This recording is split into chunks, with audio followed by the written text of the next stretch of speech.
الست دي بتعمل ايه؟ يلا بينا نجرب الدونر التركي. السلام عليكم، انا هايدي وده مطبخ ليلى. انا معايا هنا نص كيلو من اللحمه المفرومه، حطيت عليه بصلايه وتوم وفرمته في الكبه، بس فرمته على جزئين علشان خاطر الكبه بتاعتي صغيره.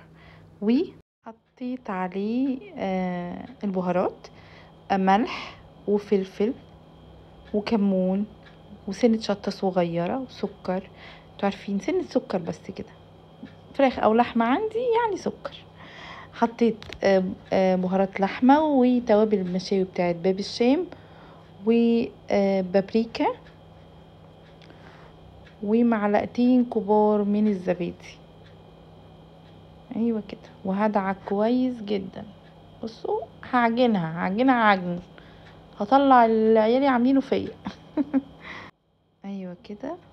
خلاص لمت معايا ومش محتاجة اي حاجة تاني. هجيب ورقة زبدة، انا ورق الزبدة اللي عندي كان صغير خالص، بس انا قلت خلاص طالما نويت اعملها فكنت هعملها يعني.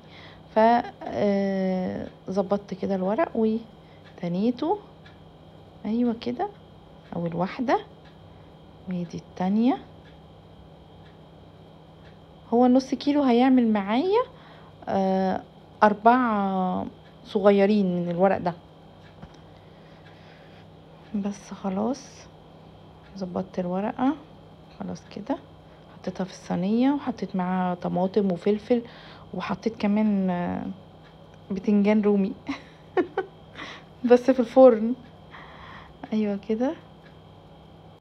في حته ما اتصورتش اللي هي وانا بدخل الفرن، عموما هي خرجت من الفرن اهي. بصوا رفيعه وجميله ازاي، وطعمها خطير خطير.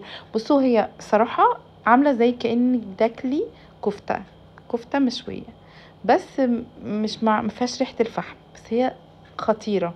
كنت عامله بصل اللي هو سلطه البصل، ونسيت هنا احط طماطم وفلفل مشويين بابا غنوج اهو. رحت حطاهم وقفلت تاني ودهنتها صلصة وبس. ساندويتش تحفة تحفة تحفة. انا دقته اول حاجة معاكم، فظيع فظيع خطير والله. انا عايزة لايكات وكومنتات وتعليقات حلوة كتير. اتمنى ان انتوا تضيفوا صحابكم وتشتركوا في الفيديو في القناة وتفعلوا الجرس. بصوا بصوا بصوا عامل ازاي، خطير خطير والله تحفة. كنت عايزة اكتر كمية جوه شوية، بس مش مشكلة بقى المرة الجاية. لا حلوة قوي والله. بس انتوا عارفين ممكن تتعمل شاورما، ممكن تتعمل بكذا طريقة تانية غير الطريقة دي. لا حلوة بجد. لا عجبتني جدا الصراحة. بس ممكن نبقى نعملها تاني ونغير في الطريقة المرة الجاية. بصوا بقول لكم تحفة تحفة تحفة. يلا اشوفكم في فيديو تاني.